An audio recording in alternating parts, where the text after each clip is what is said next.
Danielle Salzman, Awards Focus. It's so nice to meet you today. How are you doing? Good, how are you? Good, how are you? I'm doing well. We've got a new Star Trek series, and it's the 60th anniversary year, so that's exciting. Excellent. Yeah. It's all good news. Yeah. So the series was announced nearly 3 years ago. How thrilled are you that it's finally going to hit Paramount Plus, and that it's also coming during the 60th anniversary season? Super thrilled. I mean, it's a big show, so it takes years to write, but then we also obviously had the strikes in Hollywood, so that contributed to the 3 years.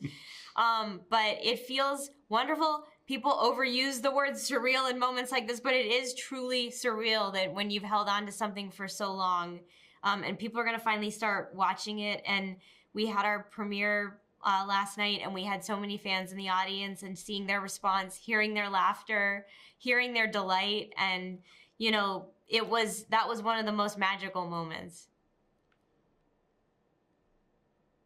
And the show joins Discovery in being set in the 32nd century, meaning less opportunities for fan favorites from like New Generation or earlier years to make cameos. And this part of the timeline has not been explored so much.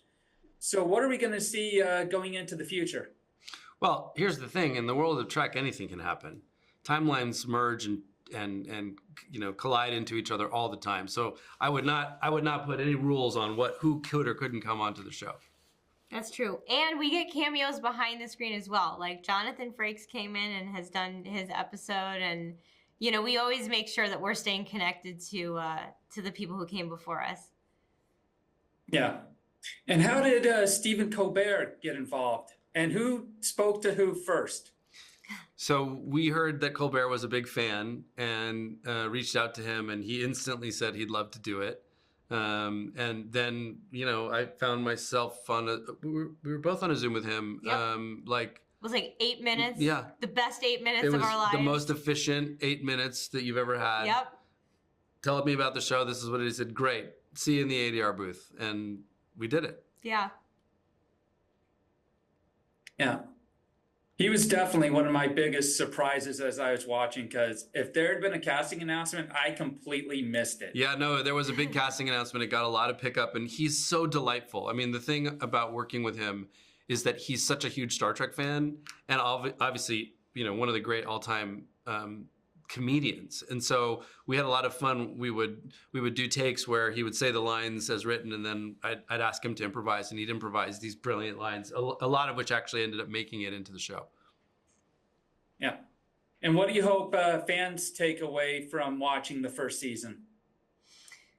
I hope that they get so much entertainment and joy out of it as much as we did making it. And I hope that they have a place to go to where they feel accepted, where they feel seen, where they feel like whatever the differences are between people and between species gets celebrated and not used as a tool to divide. I hope that they have a place to look forward to go when life outside feels like too much. And I hope that if you are an OG fan, you see how much love and dedication was put into all of the deep cuts that are there for all different iterations of Trek. But if you are not a fan of Star Trek and you're coming into it for the first time, the hope is that you can have a very easy access point here and fall in love with Star Trek so that we can carry it into the future. All right. Thank you so much. Thank you. Thank you.